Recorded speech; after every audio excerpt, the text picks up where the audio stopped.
Aloha and hello.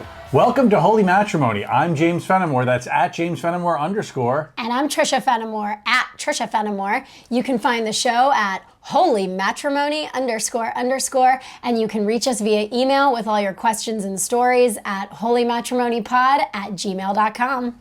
Today we're brought to you by Sex Ed Reclaimed. Have you ever wondered how to talk to your kids about sex but don't quite have the words? Sex Ed Reclaimed has you covered with age-appropriate content made just for your family. Get curriculum that covers all the hard topics from a faith-based worldview. Kristen Miele has educated tens of thousands of students in multiple countries to encourage organic conversations within families about a gift God created. This education was made for such a time as this, so find your curriculum today at sexedreclaimed.com. All right, we're going to get into it. We got a good one. Put your dukes up. We're going to be talking about fighting fair. Fighting fair. We're going to go out on a limb here and say all marriages and all relationships eventually get into it. Yeah. I once heard an old lady say, like, about her marriage, like, we've never had an argument, not a single fight our whole marriage. And I don't, what is that? They're a liar. I think with any human relationship, there's bound to be some friction, some disagreements.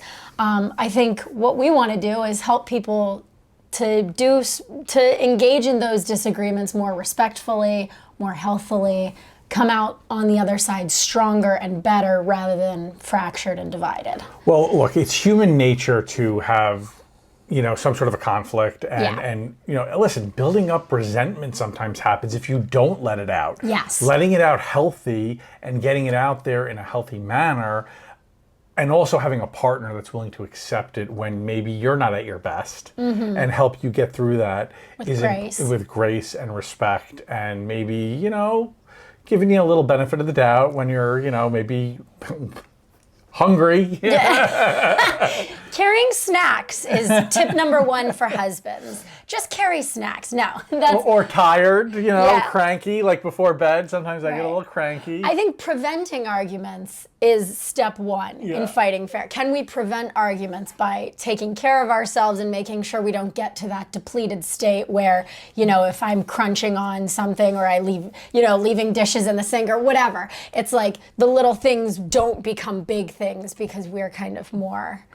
Those are the surface level ones, all right? Those are the easy ones. I don't want to call them easy because no argument could be easy, and some of them could really balloon into something really bad. But those are the more surface level. Like it really wasn't anything other than, listen, you were hungry, you were tired, you were, just. But what about the real ones? The meat and potatoes, right? Yeah. There's a real issue there. And then when you get into an argument, understanding something that's very basic about an argument and then coming to a resolution. And that resolution being, are you fighting to win the fight or are you fighting for the relationship? So this is something that you introduced me to, I think in one of our very first disagreements, was he stopped me like mid, what I'll call it like a closing argument, because I was like, and you asked, you go, are you fighting to win or are you fighting for the relationship, to strengthen the relationship? And I just looked at him and I go, I'm fighting to win. Like that's the point. And that is, I think that's a common mentality. I don't know. That was my mentality going into our relationship, was you fight to win. But the problem with that is if every time I fight to win, and if I win every time, then that makes you, the person I love, lose every time.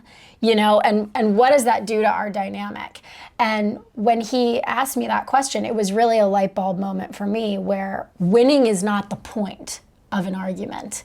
It's to come together and be more strong on the other side of whatever the disagreement is, to grow together. Well, inherently, nobody wants to marry a loser. And Like, you don't want to view your spouse as a loser. Yeah. You don't want to marry a loser. You don't want to create a loser. Yeah. So if ultimately you're constantly beating your spouse or you're the person you're in a relationship with, you're creating a loser. Yeah, you're a winner. Yeah, sure, that's yeah. great. But, the point is you want to win together and you want to grow together. Right. And it's not just the negative, right? It's not just they're a loser. But it really is more than that. It's you love this person. Yeah. And, getting a win there is such a fleeting win. And it's based on pride, which is really only about self. You know what I mean? Like, it can't be for the union of marriage. And so I think that was something early on that you introduced me to that I'd never seen before, I'd never heard before, I'd never considered before. And it really changed my perspective on arguing. So it all of a sudden, it doesn't turn into just you wronged me, you did this. It's how are we going to move forward from this together? Right. How are we both going to edit behavior and expectations? And how can I help you edit behavior that maybe has affected us negatively? And how can you help me, maybe accept this behavior, right? And some of it's silly. Some of it's like dishes in the sink or, shoes on the... It would really mean a lot if, And relating that. And so it's really important to and this is from, my coaching background, you have to be honest with yourself first, right? And you have to say to yourself, like, is this something that I can accept, and is this something I am giving the room for my partner to grow in? So am I just playing lip service here and just to move on, or am I really saying I really want to help them move forward, and I can give them the room for the grace to move forward? It is truly important to accept the fact that you want to move this conflict together and not just say, I want the win or I just want to move on. Yeah. Moving on is big. Well, I think that there's a lot of misconceptions when it comes to fighting. And another one that I came into our relationship with was the whole don't go to bed angry. Like, I thought, well, you never go to bed angry. You never, you stay and you work on it until it's resolved, But what I didn't realize until our relationship was that sometimes space apart is the ingredient required for better perspective on a matter and for simmered down emotions. Like when we're in it, sometimes that space gives time for everything to kind of settle so that when we come back together, I'm not saying like go a month without talking to your partner. That's not what I'm endorsing here. But I'm saying if you need to go for a walk or go for a drive, if you need to go to bed angry and revisit it in the morning, I don't know where this mentality came from, but it's not always helpful. It can make it worse. Yeah. Because when you get super tired or you get super hungry, that's all of a sudden when some of these insults or these like really, not something you don't mean at all can just get hurled out, and like that can be something so damaging that it can't get taken back. And even like just belaboring the same point for 2 hours because nobody's at the point, like space is healthy. Yes. Coming back with a fresh perspective, recharge batteries. Look, it's very difficult to give somebody grace and space and room to, forgive, to grow, to apologize when you are super angry, when you're super tired, and just think about when you're really exhausted. Yeah. And when are you patient? Are you kind? Are you forgiving? Or are you a little agitated? Think about sitting in traffic. Okay, that's a good one for you. I'm a New Yorker. Okay, by trade, I'm a New Yorker. A lifelong New Yorker. And traffic is, let's say, just a little bit part of my DNA. And there are times that maybe I'm not the most patient person in traffic, and I can assure you, we're being real gracious on that definition.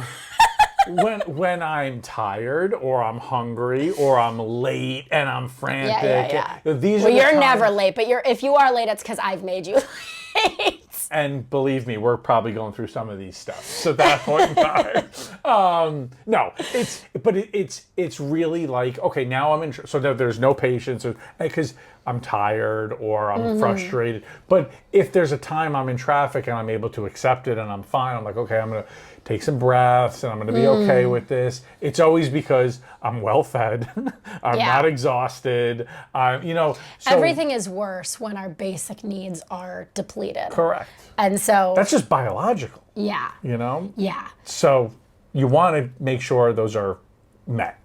Yeah. And I think what we do in the time apart is also really important. You know, like Dropping knowledge. like what are we doing and to whom are we going to in this period? I didn't even think about that. So yeah, it's a good one. Are we taking the time to pray and connect?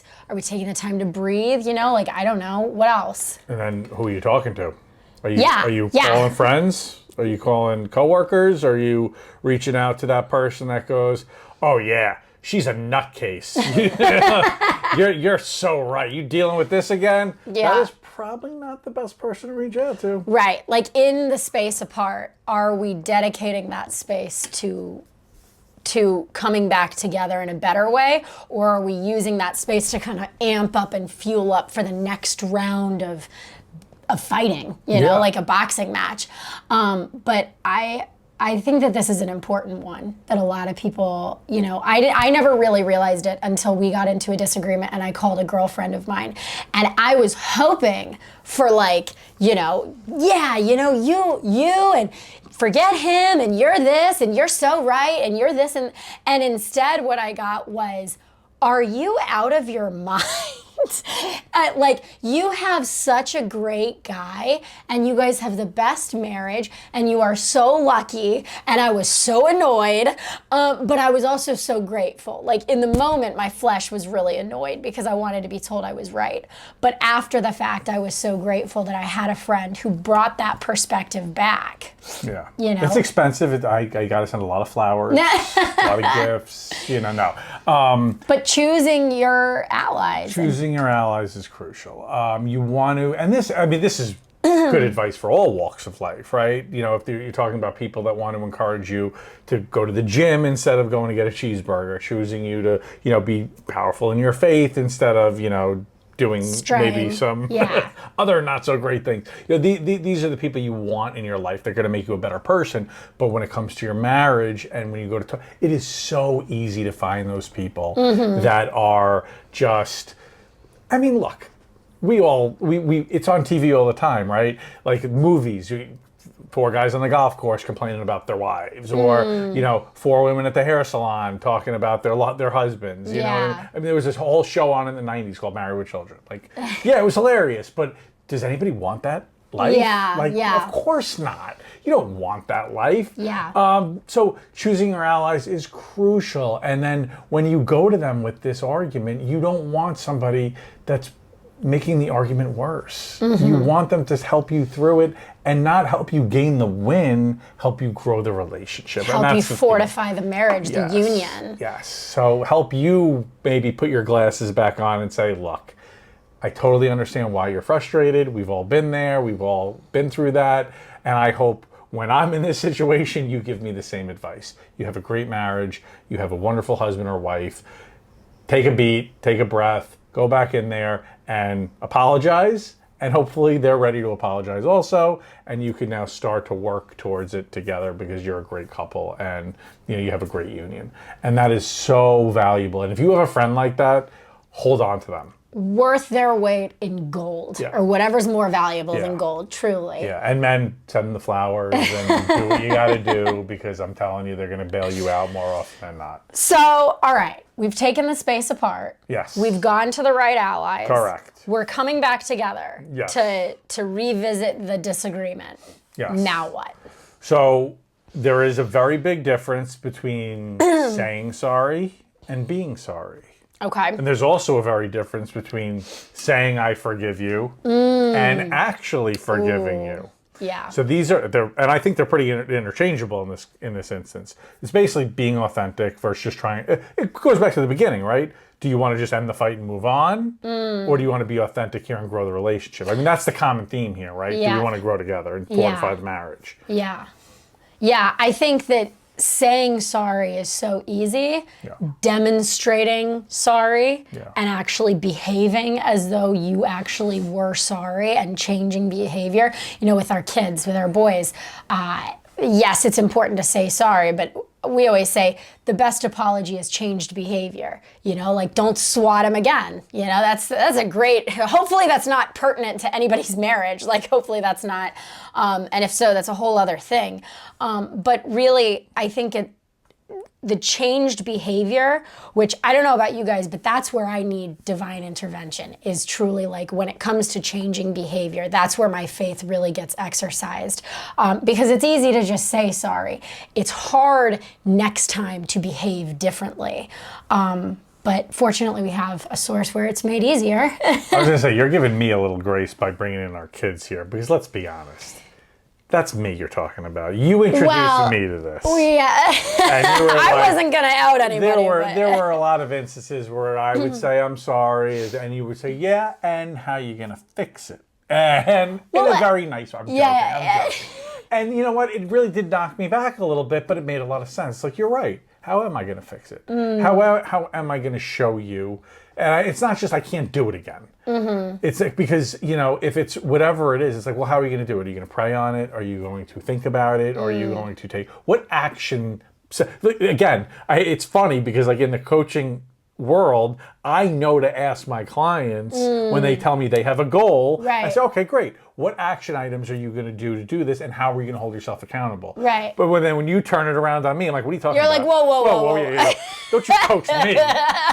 What is this? It's a little bit like if somebody comes and says, I want to get healthier, or I want to lose 20 pounds. And it's like, oh, great. How? What's your plan? And got nothing. Yeah, no. I just say it. And it happens, I'm just going to, good intentions. I mean it when I say it. I mean that I want to. And it's like without kind of a strategy to move forward. I mean, all the best intentions, what's the saying? The road to hell is paved with good intentions. Yeah. And it's true. We need a plan of action. And then as far as forgiveness goes, where you said that they're kind of the same, what does true forgiveness look like for you? Well, I mean, I don't mean to be the chauvinist here, but the stereotype. Where is this going, and why am I already offended? The stereotype, and men do it too, but the stereotype is, women bringing up the same thing months later. Well, if people actually did the thing if they changed the behavior, if you amended the behavior, also, the repetition wouldn't be needed. Not everybody's married to you to say, well, what are you doing about the apology? That is true. That is very true. You guys can all learn from my wife and do some change behaviors. No, but a joke. I was obviously kidding. In all seriousness, if it's true forgiveness and the behavior has changed and it is not still an ongoing issue, continuing to bring something up is not true forgiveness. Right. And that becomes its own fault then. So I think what's important is to own our own part in each argument. Like even if it's 90-10, like the fault, I'm still responsible for that 10%. Clip it. If it's save it. If it's 50-50, obviously if it's 30-70. Now we're getting into math. I'm like having to do. I was told there'd be no math on this podcast. Oh wait, I was 30 in that one. I had to account for every scenario. I wasn't going to put myself at 90 though. No, but what I'm saying is we're each accountable for our own, and even if it's even if you're to blame, or whoever's the majority to blame, so the person on the other side always has a part. I mean, seldom is the case where it's 100-0. I can't think of one aside from something really truly egregious. But it's like, I think owning that is so important because it helps that forgiveness process. You know what I mean? Going back to what we said at the beginning, if you're totally wrong and I'm totally right and I got the W, then maybe I will bring it up and I'll gloat as like the winner. But it's humbling to acknowledge our own part and say, you know what, you did screw up, but so did I. And here's how I'm going to change moving forward. Yeah, that's wonderful. And always putting yourself in there and acknowledging your part, no matter how small it might be, is always going to be welcomed by the other person. Yeah. Unless, when I say how small it might be, you were 90 and you're like playing it down like that, like it was Wow. very small. No, so but if you're being honest, I'll say with your this: part. there's been disagreements where I've been the majority blame, but he's come first and been that person to say, you know what, I should have responded differently. I could have been there, you know, I could have responded, whatever. And does that knock me back? Because then I'm like, he's not even the one who's super wrong here, and he's already, you know, mending the fences. And so it's a humbling thing to watch somebody be humble and own their part. And I think that ultimately that helps the union, because humility, I think, is the source of grace in our relationships. Yeah. You know, it's not pride. Pride is truly the enemy in our lives and in our relationships. It's a high risk, high reward play, because if you're still crazy, yeah, then it's you just may be like, you're right, you are. If I'm still crazy, as if there's ever a moment where I'm not. But anyway, I appreciate the grace in that. You're wonderful. You're my miracle, and I love you. Anyway, I think I think before we end up in needing a little conflict resolution on this one, I think it's time to answer the internet. My favorite part. Let's answer the internet. All right, we've got a really good one today. So this is where you guys get to email us questions. So please do. You could DM us or you could email us. holymatrimonypod@gmail.com, or obviously, you know, our socials at James Fenimore _ at Trisha Fenimore, and at holymatrimony _ I love saying that. I do. It's my favorite. Anyway, hey Trish, we've been watching your post for a while, this one's for you, and have an issue I'm trying to resolve. I'm a Christian husband of 30 years to my wife, father of 4, and papi of 2.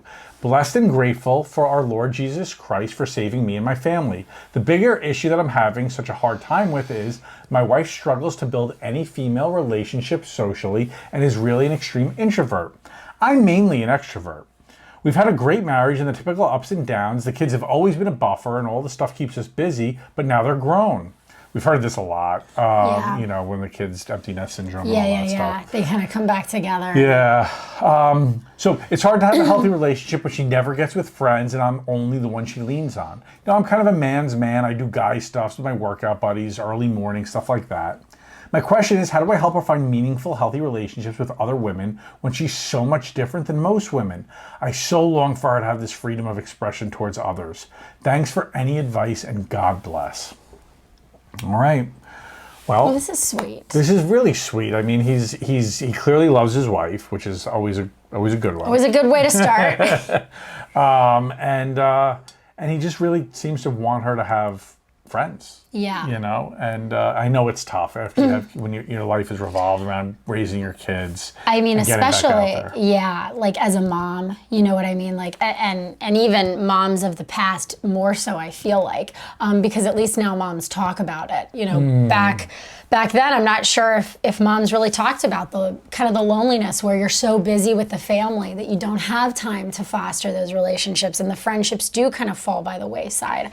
I mean, what do you think about this? Well, I know, you know, having him being more of like an extrovert and out there, it's got to be frustrating because it comes easy to him, you know, and so it seems he understands. So that's he knows who that's he married. A blessing because a lot of extroverts don't understand why an introvert can't get out there and meet with people, and vice versa. They're like, I don't know how this guy does that, or how this girl does that. So at least he seems very understanding. You know, I think in a situation like this, you know, where, you know, in my practice, after we do assessments, when we're team building, we'll partner extroverts and introverts up with each other, actually, so they can lean on each other that way. So them being married is actually ideal. Yeah. Because he can help her meet people with his personality. So he's got all these buddies. I'm sure some of them are married. Why not do a double date? And he could be the big personality. Brilliant. She could just come out there and Yeah. she doesn't have to say a whole Participate lot. as she feels comfortable growing into the social. Absolutely. Do a little trial and error with a few of his buddies and their wives or girlfriends or whatever. Yeah. Get out there, get her comfortable getting out there again. And she could then pick, I really like this one. I really like that one.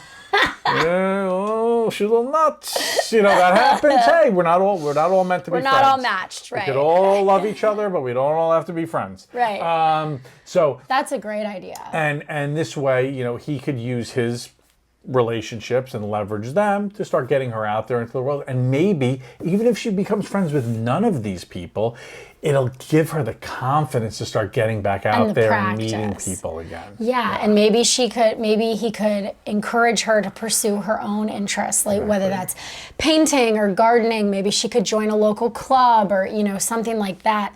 I really relate to the wife in this scenario. So there was something there where it was like, she's very different than a lot of women. And I know for me being in recovery with alcoholism, sometimes I felt that way in my 20s where, I don't know. And I'll just say, like, when I met, I'm going to cry, bless. When I met you, I felt very uncomfortable socially, often. Pretty much exclusively, where we would go out and I would talk at these dinner things with your friends and their wives and your friends and all these things. And then on the car ride back, I would turn and I'd be like, oh, was I talking too much? Was I too loud? Did I offend anybody? I would second guess myself the whole way. And at a certain point you stopped me and you said, like, honey, you're wonderful. Like, you're great with people. You gotta, stop second guessing yourself. And I can't tell you what that meant to me and the confidence that gave me. In now what I do now, I don't know if I would be here had you not done that and encouraged me and, spoken life into me that way. And so however your wife gets out there, encourage the good parts, because I guarantee you she's criticizing, she's playing back the tapes if she's like me. She's playing back the tapes thinking, okay, what could I have done better there? Where was I socially awkward or weird or, there was that lull that was probably my fault, And wherever you see progress or promise, to speak to that because it really means so much. I think there's a lot of people who struggle with this socially, especially nowadays. It's so easy to kind of just be on our phones. And when we come to face, having somebody who's comfortable with other people, I joke, when I met him, I was like, man, he can just talk to anybody. It's like such a gift. It's amazing to watch. But it's really inspired and encouraged me a lot. And it's made me think that maybe I wasn't as, flawed as what the thoughts in my head were telling me. Nobody usually is. Newsflash. Yeah, yeah. Nobody usually is. Usually the flawed people don't know they're flawed. Yeah, that's their flaw. Those guys. But I would say, do the thing where you invite them out with your friend. He did that for me, because in my 20s, I wasn't drinking, I didn't have a lot of money, so there were only so many things. And it helped that he had a ton of friends. So inviting your wife out with your friends and their wives is a great start. Kind of being that social lubricant, encouraging her wherever you can. I think that those are all really great places to start. And just focusing on the two of you and your faith, too, because that'll strengthen it as well. The more comfortable she is with you, the more comfortable she'll be out in social situations with you. Yeah. Now we're in social situations and I do still second guess myself a lot, but it's like not nearly what it used to be. It'll more so be like one question at the end, like, should I have not shared that? But like before it was way worse. Well, I wouldn't have even teased you in the past. Yeah. Now I'll tease you. Like if you're Yeah. like, was I talking too much? I was like, oh yeah, you were really loud. and like I would have never have done that years ago. Because it was so real back then, yeah. and now it's more just like a fleeting thought. Now I'll tease It's you. amazing what encouragement of our partners can do to bring them up to a level that we know that they're capable. He knew when he met me and got to know me that like this sociable side was in there. It was just so clouded by all of the self-judgment and all of like the self-criticism. I can't thank you enough for that, because it really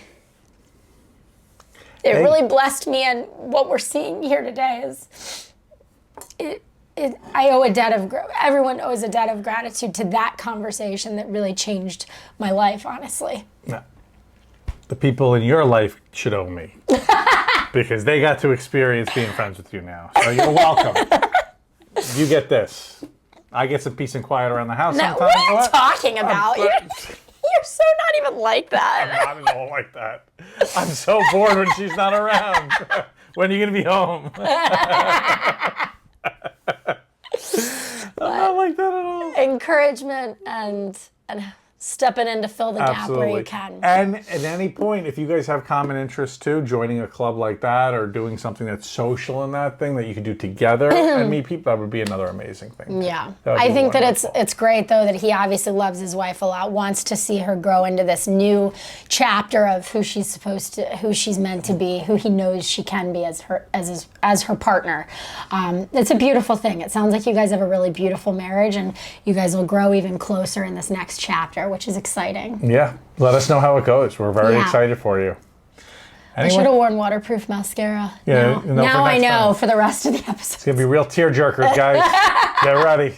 It's going to be exciting. Bring the Kleenex. You know I never remember to. Anyway, I think that's a good place to stop it. Nice tearjerker. It's been Holy Matrimony. I'm James Fenimore. That's at James Fenimore _. And I'm Trisha Fenimore, at Trisha Fenimore. You can find the podcast at Holy Matrimony __. And email us your questions and stories at holymatrimonypod@gmail.com. And it's the Fenimores at YouTube and Rumble. Like, subscribe. You could put the notifications on when new episodes and new clips come up. See you next time.